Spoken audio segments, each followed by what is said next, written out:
Hello students, welcome to our channel Genesis Eduzone. So আমি বরাবরের মতো আজকেও নিয়ে চলে এসেছি তোমাদের জন্য কিছু PYQ that based on RRB NTPC।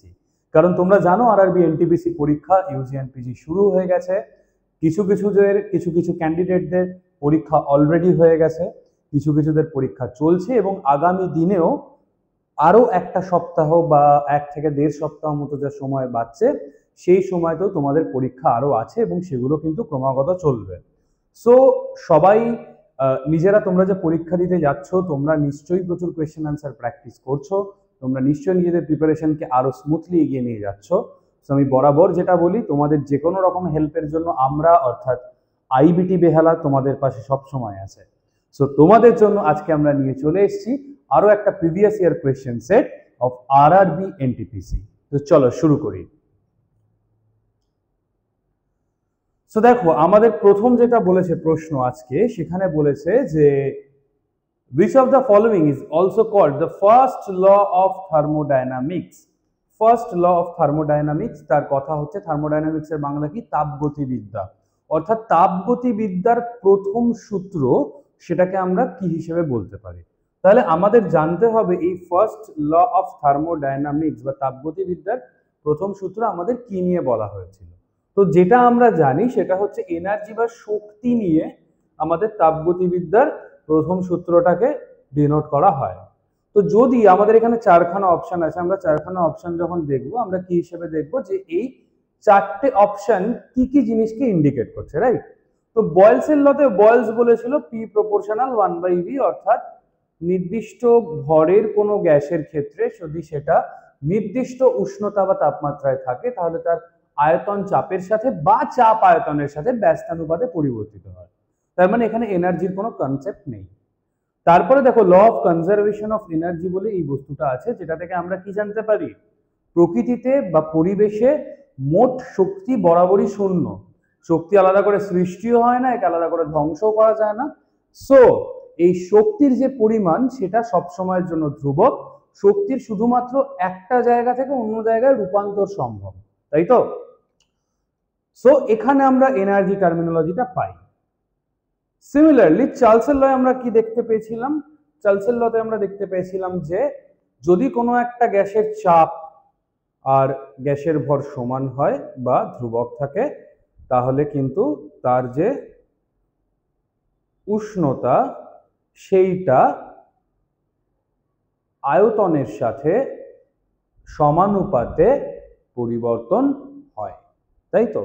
এবং শেষ আমাদের যে অপশনটা, that is law of conservation of mass. তার মানে যাহা law of conservation of energy, সেখানে শুধুমাত্র আমরা এনার্জির জায়গায় মাসকে রিপ্লেস করলে যেটা দাঁড়ায় সেটা। তাহলে এনার্জি রিলেটেড কোনটা আছে? অপশন বিটা। তাহলে ফার্স্ট ল অফ থার্মোডাইনামিক্স হিসেবে আমরা বলতে পারি law of conservation of energy বা শক্তির সংরক্ষণ সূত্রকে। ক্লিয়ার? চলো আমরা চলে যাই পরের প্রশ্নে।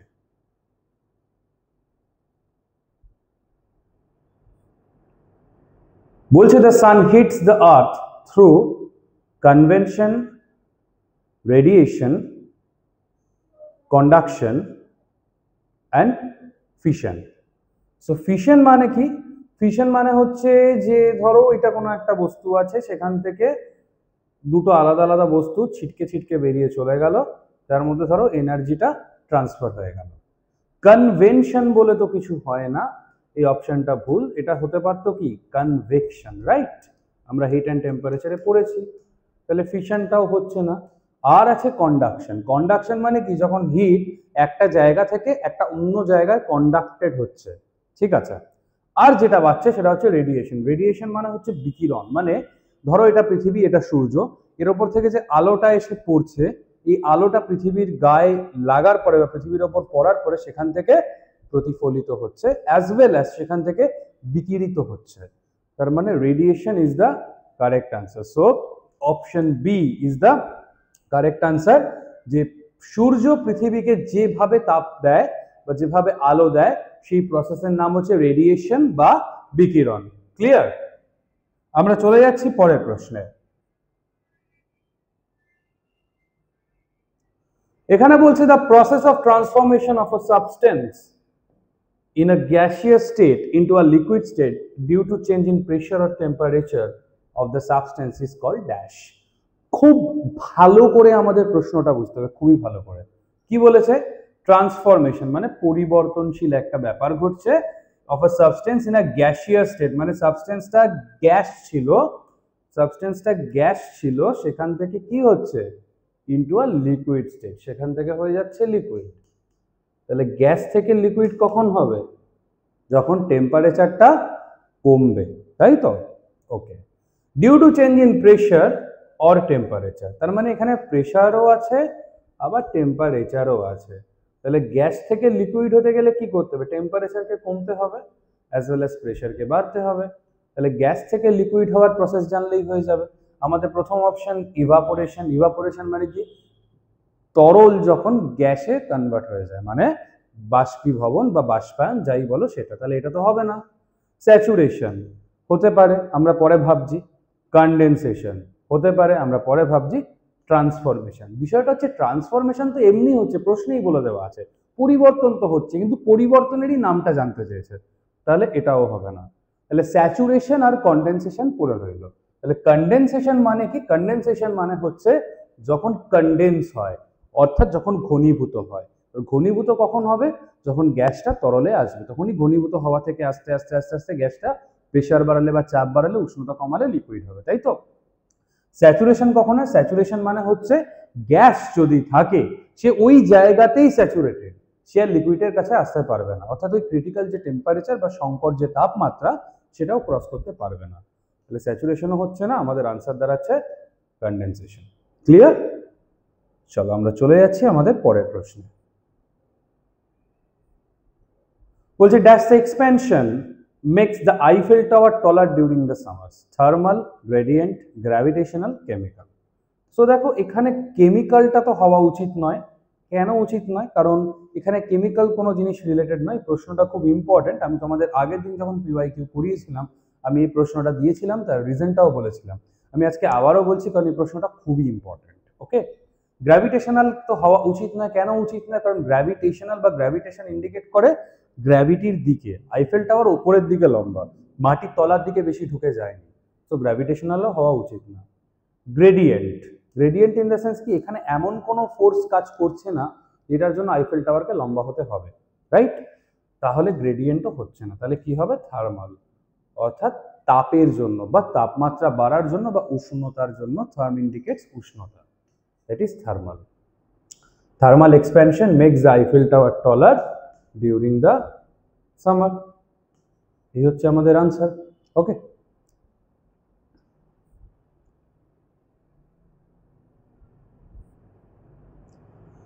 তারপরে বলছে name the law in physics which states that equal volume of all gases under the same conditions of temperature and pressure contain equal number of molecules. এটা আমরা কি করে বুঝবো? এই প্রশ্নটা খুব ইম্পর্টেন্ট। দেখো আমাকে বলছে ফিজিক্সের এমন একটা সূত্র যেখানে কি হয়েছে, যেখানে ধরো দুটো গ্যাস এ অ্যান্ড বি, তাদের দুজনেরই ভলিউমগুলো হচ্ছে সেম, তাদের মধ্যে যে কন্ডিশন আছে ধরো প্রেশার, ধরো সেটাও হচ্ছে সেম, তাহলে ভলিউম আর প্রেশার সেম হলে সেটাকে আমরা বলি ধরো টেম্পারেচারও সেম, যেটাকে আমরা বলি এনটিপি বা ন্যাচারাল টেম্পারেচার অ্যান্ড প্রেশার, বা এসটিপি বা স্ট্যান্ডার্ড টেম্পারেচার অ্যান্ড প্রেশার। তাহলে বলছে and contain equal number of molecules, প্রত্যেকের মধ্যে সেম নাম্বার অফ মলিকিউল থাকে। তাহলে এই টেম্পারেচারের মধ্যে আমরা জানি এত মলিকিউল থাকে, আর এদের ভলিউমটা হয়ে যায় প্রত্যেকটা গ্যাসের, এ গ্যাস বি গ্যাস দুজনেরই। ওকে, তাহলে এই সূত্রটা আমাদের জানিয়েছিলেন যিনি, সেই বিজ্ঞানীর নাম হচ্ছে অ্যামেডিও অ্যাভোগাড্রো, একজন ইটালিয়ান সায়েন্টিস্ট ছিলেন। সো এটাকে আমরা বলি অ্যাভোগাড্রোস ল। এই যে নাম্বারটা আমি এখানে লিখলাম, যে যত মলিকিউল ওখানে থাকে সেই নাম্বারটাকে আমরা বলে থাকি অ্যাভোগাড্রো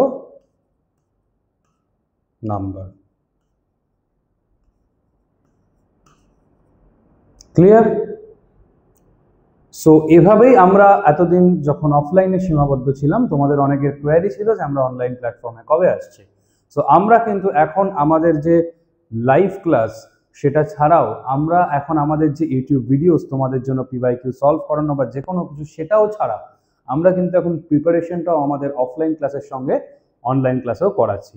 সো স্টুডেন্টস, যদি তোমরা আমাদের সঙ্গে যোগাযোগ করতে চাও তাহলে ইমিডিয়েটলি যোগাযোগ করো আমাদের নতুন ব্যাচ কবে থেকে শুরু হচ্ছে জানার জন্য স্ক্রিনে দেওয়া নাম্বারে। আমরা চলে যাচ্ছি আমাদের নেক্সট কোয়েশ্চেনে। তাহলে আমাদেরকে নেক্সট কোয়েশ্চেনে বলা হচ্ছে when pressure is applied to a fluid the pressure change is transmitted to every part of the fluid without any loss. Which of the following laws explain this phenomenon? Hooke's law, Bernoulli's law, Avogadro law, Pascal's law. তো প্রথমেই তোমাদের জানিয়ে রাখি, এখানে হুকের যে লটা ছিল সেই লটা বেস করেছিল ইলাস্টিসিটি ওপর বা পীড়ন বিকৃতির ওপর। বার্নৌলির যে ল ছিল, বার্নৌলির ল তরলের ঘাতের ওপর, তরলের ঘাত তার উপর। অ্যাভোগাড্রো ল কি সেটা আমরা তোমাকে আগেরটাই বলেছি, তাহলে বুঝতে পারছো এই তিনটে হবে না। লাস্ট হচ্ছে পাস্কেলের সূত্র।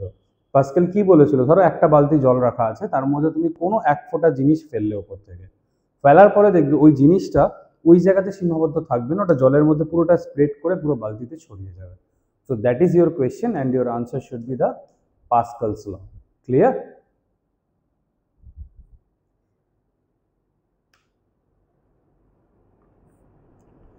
বলছে which force helps swimmers to flow in water?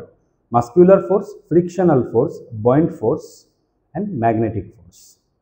তো সুইমার যখন সুইম করবে জলের মধ্যে, সো মাসেলের ফোর্স আমরা যে কোনো কিছুতে ইউজ করতে পারি, সো সেটা ওর জন্য পার্টিকুলারলি অ্যাপ্লিকেবল নয়। ফ্রিকশনাল ফোর্স, ফ্রিকশনটা কখন ইউজ হয়, যখন একটা সলিড আর একটা লিকুইডের মধ্যে ঘর্ষণ হবে, তাই তো? কিন্তু যখন আমরা জলের মধ্যে আছি, দুটো সলিডের মধ্যে ঘর্ষণের হওয়ার কোনো কিন্তু এখানে কোনো ব্যাপার নেই। তাহলে ঘর্ষণ যদি দুটো সলিডের মধ্যে হয়, আমরা যখন জলে আছি, আমাদের বডিটা ধরো একটা সলিড, জলটা কিন্তু লিকুইড, তাহলে সেখানে কিন্তু ফ্রিকশন কাজ করবে না। বয়েন্ট ফোর্স অর্থাৎ বয়েন্সি মানে কি, এটা হচ্ছে একটা আপওয়ার্ড ফোর্স, রাইট? বয়েন্সি অর্থাৎ জলে ভেসে থাকার ক্ষমতা। আর্কিমিডিসের সূত্র থেকে আমরা এটাই জানতে পারি যে একটা পার্টিকুলার বস্তু সে যতটা জলের মধ্যে পড়ছে তার ভর যতটা, এবং সেটা পড়ার জন্য সেখান থেকে যতটা জল অপসারিত হচ্ছে, দুটোর অ্যামাউন্টটা same. So buoyant force may be the answer. আমাদের লাস্ট অপশানে আছে ম্যাগনেটিক ফোর্স। ম্যাগনেটিক ফোর্স মানে যেখানে একটা ম্যাগনেটিক ফিল্ড রিলেটেড ব্যাপার আছে, রাইট? সো জলের মধ্যে সাঁতার কাটার জন্য কোনো ম্যাগনেটিক ফিল্ড লাগে না, কারণ এখানে কোনো ইলেকট্রোম্যাগনেটিক বা ম্যাগনেটিক ওয়েভও আমরা অ্যাজ সাচ দেখতে পাই না। Okay, so buoyant force is the correct answer.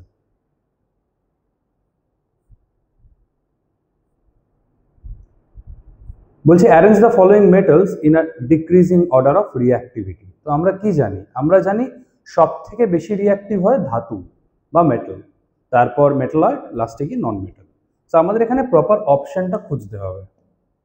আমরা যদি আমাদের পর্যায় সারণী বা পিরিয়ডিক টেবিলটাকে কনসিডার করি, সবচেয়ে আগে যে ধাতু আছে অপশনগুলোর মধ্যে সেটা হচ্ছে সোডিয়াম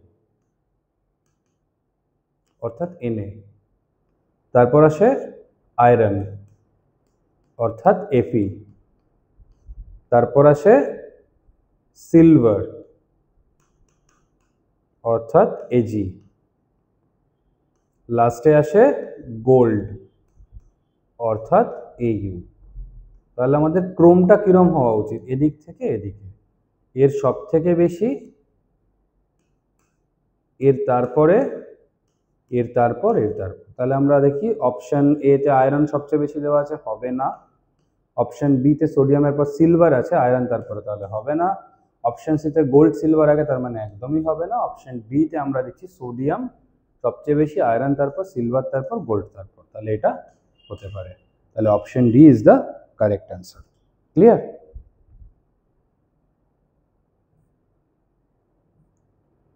বলছে which of the following is a metal। তাহলে আমাদের জানতে হবে এদের মধ্যে মেটাল কোনটা বা ধাতু কোনটা। তো জেনারেলি আমরা এই প্রশ্নটা সবাই খুব ভালো করে জানি যে iron metal, so iron is the right answer, এটা আমাদেরকে বুঝে নিতে হবে। তাহলে মেটাল কারা হয়, যারা ক্যাটায়ন শো করে। ওকে, ধরো আমি বললাম সোডিয়াম, সোডিয়ামের ইলেকট্রনিক কনফিগারেশন হচ্ছে 2 8 1, অর্থাৎ লাস্ট শেলে একটা ইলেকট্রন আছে। সো ও কি চাইবে, ইলেকট্রনটাকে ছেড়ে দিতে না? তাহলে একটা ইলেকট্রনকে ছেড়ে দিলে সোডিয়াম থেকে যদি একটা ইলেকট্রন বেরিয়ে চলে যায় তাহলে সোডিয়ামকে কিরম দেখতে হবে, এরকম। তাহলে মাথায় প্লাস মানে এটা ক্যাটায়ন, তাহলে ক্যাটায়নরা সবসময় মেটাল বা ধাতু হয়। Clear? So iron is the correct answer. So তোমাদের সামনে একটা কনসেপচুয়াল প্রশ্ন আমি রাখলাম। এখানে 4টে অপশন আছে, তোমাদেরকে এখানে বলা হয়েছে what will happen if a glass bottle is completely filled with water sealed with a lead and put into a freezer. একটা গ্লাস বটল ছিল যেটাকে পুরো একটা সিল করা লিড দিয়ে একদম মানে আটকে ফ্রিজারের মধ্যে ঢুকিয়ে দেওয়া হলো। The glass bottle will be deformed due to the atmospheric pressure on the bottle after the water freezes. সেই কাঁচের বোতলটা কি ডিফর্ম মানে নষ্ট হয়ে যাবে অ্যাটমসফিয়ারিক প্রেশারের জন্য? সবথেকে বড় কথা, ফ্রিজারে আমরা রাখছি, তো অ্যাটমসফিয়ারিক প্রেশার তো সেখানে আসার জায়গা নেই, তাই না? Eventually the ice will burst in the glass bottle.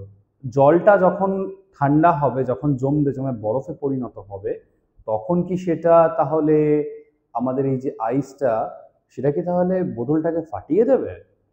Nothing will happen, কিছুই হবে না। And weight of the glass bottle will increase after water freezes into the ice. তাহলে কি weight of the glass bottle যেটা আছে সেটা কি বেড়ে যাবে যদি জলটা বরফে পরিণত হয়? এই কনসেপচুয়াল প্রশ্নটা আমি তোমাদের জন্য রাখলাম, আমাকে কমেন্ট বক্সে এর আনসার জানিও। আমার বিশ্বাস তোমরা এটা নিজেরা করতে পারবে। সো স্টুডেন্টস, আজকে আমাদের পিওয়াইকিউ এতটুকুই, এবং তোমাদের আগামী দিনে যাদের পরীক্ষা আছে তাদেরকে all the very best to all of you for your upcoming exam RRB NTPC 2025। And comment বক্সে আনসারটা জানিও, যাদের ঠিক যাদের ভুল আমি সবটাই তোমাদেরকে রেসপন্স করব, রিপ্লাই করব, এবং তোমাদের যে কোনো কিছু হেল্পের জন্য সবসময় আইবিট ইনস্টিটিউট বেহালা তোমাদের পাশে আছে। So students, thank you for your patience and thank you for your observation. আর খুব শিগগিরই এখনো তোমাদের যে সমস্ত বন্ধুরা আমাদের চ্যানেলটাকে সাবস্ক্রাইব করেনি, বলে দাও যেন খুব তাড়াতাড়ি তারা আমাদের চ্যানেলটাকে সাবস্ক্রাইব করে, আমাদের ভিডিওগুলো দেখে লাইক, কমেন্ট এবং শেয়ার করে। Thank you.